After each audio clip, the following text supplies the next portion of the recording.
All right. So to reorder your layers, once you have your layers panel visible, you identified it. If you don't have it visible, click on Window and Layers, or you could use the shortcut F7. That should bring up your layers panel, and that will show you all of the layers on your document.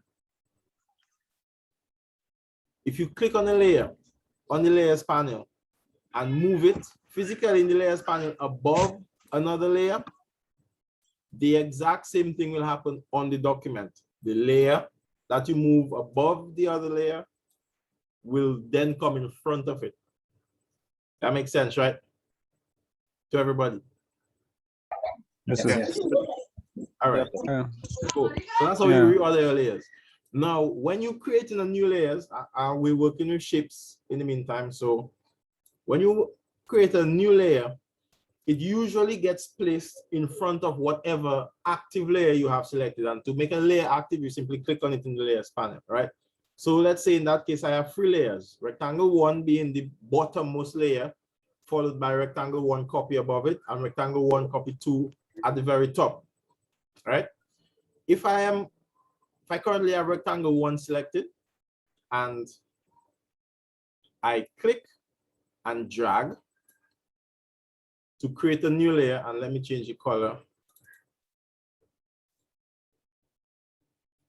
Right, that layer is going to be placed above rectangle 1, right? Directly above rectangle 1, which is below everything else. Everybody sees that? Yes. Yep. Yes, sir. Right. So you place layers relative to what you have selected in the layers panel. Okay, if that makes any sense. So you keep layers in mind as you work with Photoshop. Now, layers is actually what makes Photoshop as powerful as it is. So as we move forward, you learn how to use layers to your advantage to create the illusions really that you want to get across to your viewer. Okay. All right. So that is it for the question you had as it relates to ordering the layers. No other difficulties, guys? Everything was good. You guys were able to change the colors and everything fine? How do you change the color of a shape layer? There are at least 2 ways you can do it. Give me more. I just drag the shape, and then when I place it, I just press fill, and then I select the color and just press inside the shape. When you say you press fill with the shape layer selected, you change the fill up here? Yeah, and then I press inside it because it the tracing like. Oh, yeah, the outline. Yes. All right. Anybody change your color any other way? The color of your shapes any other way? Yes, I use double clicking on the layer panel. Yeah, somebody said from the layers panel. Tell me, how do you do it from the layers panel? Yeah, from the layer panel, it had like the maximize somewhat symbol, like, so I double click either that or on the shape itself. I'm not sure what exactly, but in that area, and then it open up a field option, and then I change a color fill option. Okay. From the layers panel, you see the layer thumbnail. Each layer is made up of the layer thumbnail, and then the name of the layer, and then a little blank space to the right of that where you have, like on the background layer, you have the padlock, right? Now, it doesn't look like it's clearly separated, but think of it for every layer as 3 separations in the layers panel. And for the shapes, the easy way to change the color from the layers panel is to double click on the shape thumbnail. Yeah. Yes, sir. So that is but that's if it's not rasterize. What if it's rasterize? Because I don't do it that way. I rasterize all my layers. I hate to see those kind of thing. Okay. I like all right. So now you jumping us a little ahead onto no, sorry about that. No, that's fine. It's actually important. It's something that we have to do today. It's part of the Photoshop fundamentals, and we're looking at, first of all, bitmap and versus raster. Bitmap versus vector graphics, right? And remember, the reason why I asked you to use shapes was because I was actually looking for all vector graphics. The reason why I was looking for that is because I know that in experimenting in Photoshop, most people would tend to rasterize their vectors. And that is because it tends to be easier to work with, especially if you were working with if you've been in Photoshop for a while and working with the earlier versions, right? But if you rasterize it, you're actually losing out on actual quality and valuable information in your shapes, which is why if you work in your shapes, I would highly advise you do not rasterize it. Yeah. Case in point, if you want to change the color of it, for instance, and it's rasterized, you can change it, but you cannot change it in the way that I just showed you or using the fill. You will have to use a color overlay or select and fill or paintbrush or something else, right? Now, before we go further, do you guys understand the difference between bitmap and vector graphics? Or bitmap graphics are sometimes known as raster graphics. So whenever you talk about rasterizing something, you usually talk about converting it from a vector to a bitmap or a raster graphic. Do you guys understand the difference between those two? Anybody? No, I don't know. Not at all. The Rasta, the Rasta thing, you have to tell me about it. I don't know. Okay, so a raster graphic is a graphic that is made up of little dots of color called pixels. You know that already, right? When we work in Photoshop, we set a resolution. A resolution is some number of pixels per inch, or DPI meaning dots per inch, right? Those individual dots are what make up your raster graphics or your bitmap graphics. Now, bitmap graphics is really used for things like images. So, ask him to repeat, please. Oh, sorry. Somebody want me to repeat? Yes. Okay, no problem. Because I write in it, that's all. Okay, no problem. Sorry, I just opening up something while we are talking here to explain.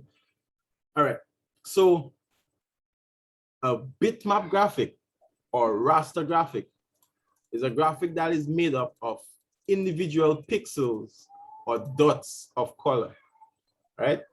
If you zoom in enough on any bitmap graphic, what you will see are little dots of different color. Sorry, that wasn't supposed to happen. Little dots of color, right? And those dots collectively come together to give you the full color image that you see, right? Yes, sir. Now, they are used for things like photos of people where you have that smooth, continuous tone, sort of like texture, right? But the thing about bitmap graphics or raster graphics is they are resolution dependent. Resolution dependent means, as it sounds, they are highly dependent on resolution. That means if you have a file that is 100 pixels per inch, right? And you increase the resolution or you increase the size, what's going to happen is you're going to have a drop in quality because you're now going to scale up the image to require, for instance, 200 dots per inch, right? And then what is going to happen is if you're scaling up with a software like Photoshop, Photoshop will use a number of algorithms, anti-aliasing and others to fill in the blanks, right? To get more dots as needed.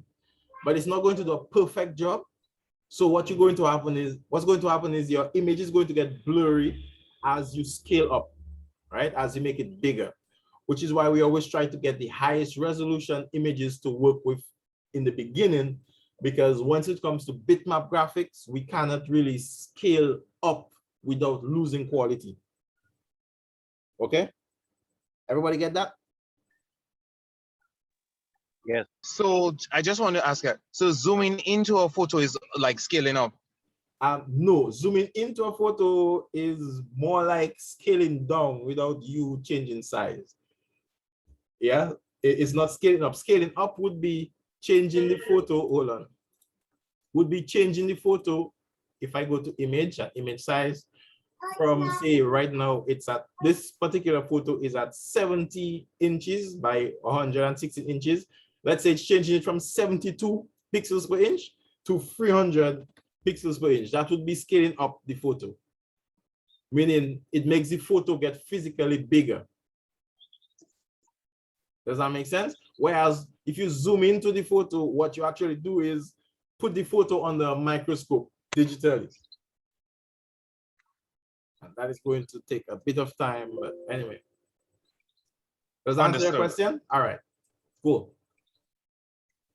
All right, I just made a big change. That is a big file, and it's going to, so you'll just watch the screen while it cancels in and I explain. Okay, it didn't take that long. Now, what do you guys think is the difference with a vector graphic? This is a vector graphic. This is somebody's homework. I can't recall who right now. Me, sir. Who's that? Sorry, just say your name. Samuel. All right. Yeah, so as we zoom in, right, on the screen, notice we actually beginning to see the breakup of what appears to be pixels. And that is really because my screen is pixel dependent or resolution dependent as well, right?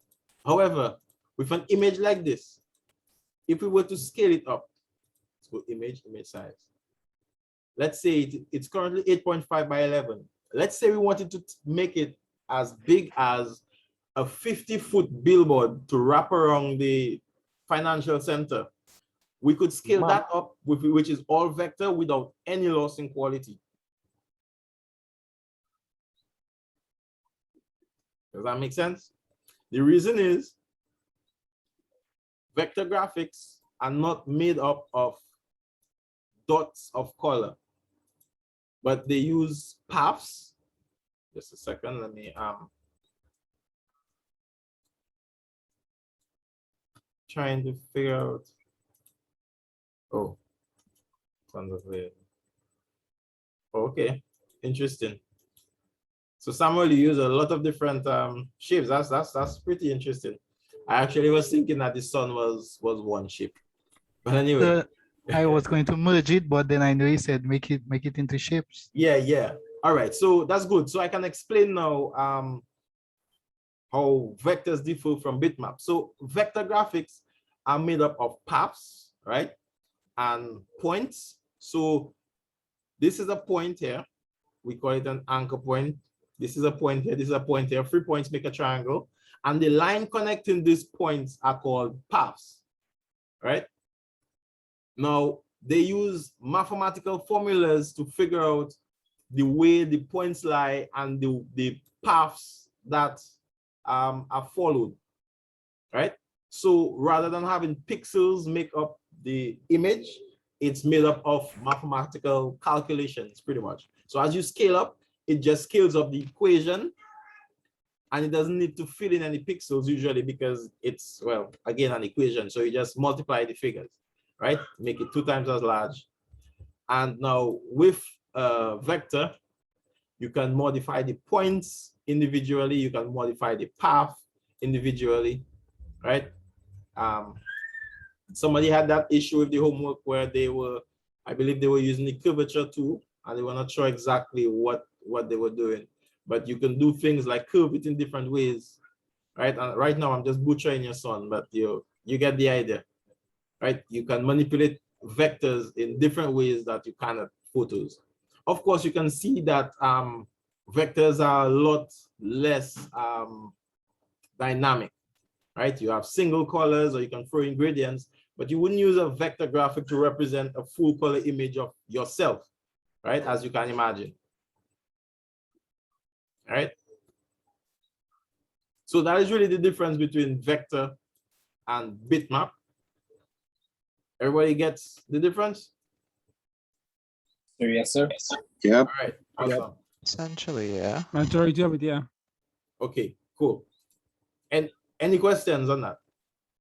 So how do you choose between vector and bitmap?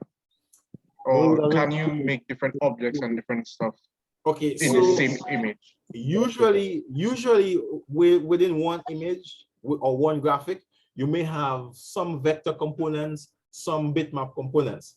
For instance, shapes usually start off as vector unless you rasterize it. All text or type that you enter are vector graphics, right? Which is why you can't edit the text and so on unless you rasterize it. And we will essentially at some point talk about smart objects as well. Smart objects are a new type of object, which is what, Jordan, I think if the things that you have in difficulty doing with vector graphics, you said you typically rasterize it, right? You typically rasterize your shapes. Oh, yeah. Oh, okay. I thought, No, I don't consider that a problem. Eh? No, it's not a problem. But what I mean is the benefits that you realize you get from rasterizing the shapes, right? Yeah, I actually didn't know that. I actually didn't know that for real. Honestly, I didn't know that. So Okay. I just learning that now. All but right. I think like anytime I have to be working in something of a huge scale, like you said, like if there is like if you have to like a big billboard or something, I'm sure the way to go is to not rasterize anything. Yeah, I mean your images are always going to be raster, bitmap. You start with the highest quality you can get, you know, the best camera you can get. In other words, with graphics, garbage in, garbage out, right? If you start with a web resolution image, you will only get web quality out. Exactly. And when I do my thing, when I do it from scratch, I mean, I go big, yeah. My usual graphic sizes are always over 4K. 4K by 4K by whatever, yeah. Nice. So I always start big. Yeah, man, that's because if you have good. to downsize, it will keep the quality. Right, you can downsize well, but you cannot upsize well. So if you're doing a project that requires you to do a handout flyer, a regular size flyer, a poster, and a billboard, and they're all the same graphic, you want to start with the billboard, right? And then move down to the poster, then the flyer, and then the web graphic. Right. So you start big and then you scale down, right? Okay, so you guys have those general principles down. All right, and everybody understand the difference between vector and bitmap for now. I will explain a little bit more about that as we go along. But smart objects, just note that smart objects will solve the issues that you may encounter that might force you to rasterize. And smart objects will both vector objects and raster objects within themselves. So it's but don't it also limit my editing capabilities? To me, I just feel like when that's smart, I am unable to do certain things that I love doing. Okay, listen, there are times when you have to rasterize no matter what. And you see, for the things that Photoshop shines for, the things that you cannot do anywhere else, the Photoshop things like the clone stamping and the fixing up images and especially my clone stamping. Right. When it comes to those things, you don't have a choice. You have to rasterize. What you try and do simply is you try and you work again. Rather than rasterizing, you're more likely going to be working with images that are already rasterized. So you just try and work with the highest quality images from the beginning, and that's how you get around that. Yeah. But if you absolutely have to rasterize and you can't work with a smart object, right? Well, actually, that's not true. You never need to rasterize to work with a smart object, because if you have the original quality image embedded in the smart object, right?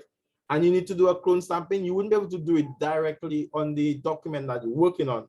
But you can edit the smart object directly, which will allow you to edit the raster image. And we'll go through that a little later on. Yeah, but it's like it's sending me on a whole new document. Yeah, like but that is actually an advantage. Yeah, but it's taking me away from my project. And what if I need the project to see what I try to clone stamp or something? Okay, I understand where you're going. You're talking about merging layers and clone stamping across layers. So then what you need to do in that is you need to group all of those layers together inside of a smart object. So if I do that way and I group all of them together, when you edit that smart object, what you'll be seeing is all of them together. Oh, okay. Yeah, but we'll talk about that later on. If you're starting with a raster image, it's best you just work with that raster image. No need to convert to a smart object unless you need to apply things like filters that a smart object will preserve the original contents for you. No man, I appreciate what I learned in there, man. Trust me. I don't know if I'll ever reach to a point where I have to be working with shapes and things, but you never know. You check it. Don't worry, we'll get to it. And besides logos, I mean, What do you think is the Nike logo? Well, yeah. You always, one thing that you always want to maintain vector quality for is your logos, right? Bitmap logo is worth about $25 if you do the job right. A vector logo is worth 10 times that, right? 10 times, 100 times, just so you know, just so you understand what I mean, right? So not very often you have the need for working with vector graphics, but they do have their place. As a matter of fact, Adobe Illustrator, which is another software in the Adobe suite, is designed for working with all vector graphics. Oh, that's my thing self. That's my next one I like to use self. Right, and that's what logo we use it for especially. developing Yeah, logos, illustrations, and so on, right? So while Photoshop can deal with vector graphics, okay, it really shines for editing raster or bitmap graphics, right? That's why they call it Photoshop. But Illustrator is really the tool that we use for vector graphics. Okay. Mr. Lina, question. Yes. Okay, so that image will be shown on the thing you have on the screen there. Mm-hmm. Or you turn to or you rasterize it. Or you rasterize it? Okay, so you don't rasterize everything, you rasterize a layer. So I just turned one ray or one part of the sun into that art there. And to rasterize it, one way to do it would be to right click on the layer and rasterize layer. Right. Oh. So for those of you who following along and cannot exactly figure out what we're talking about with the rasterize layer right here. So if you rasterize it, it is now not a shape layer anymore. It is a regular bitmap layer or raster layer made up of pixels. Now we have less than a minute, so it's gonna cut off in a second. We might as well just stop there. And I will send you the new link in a couple of minutes to reconnect, and we'll continue with the rest of our session. One question before we go. Let's see if you can get it in. My panel on the right side. Uh-huh. It disappeared. How do I get it back? Your panel on the right side, try tab. Yeah. All right. Let me know if it works. Tab. Tab, the tab key. Oh. It didn't work? No. Okay, try F. Press F a few times. That'll cycle through different views within Photoshop.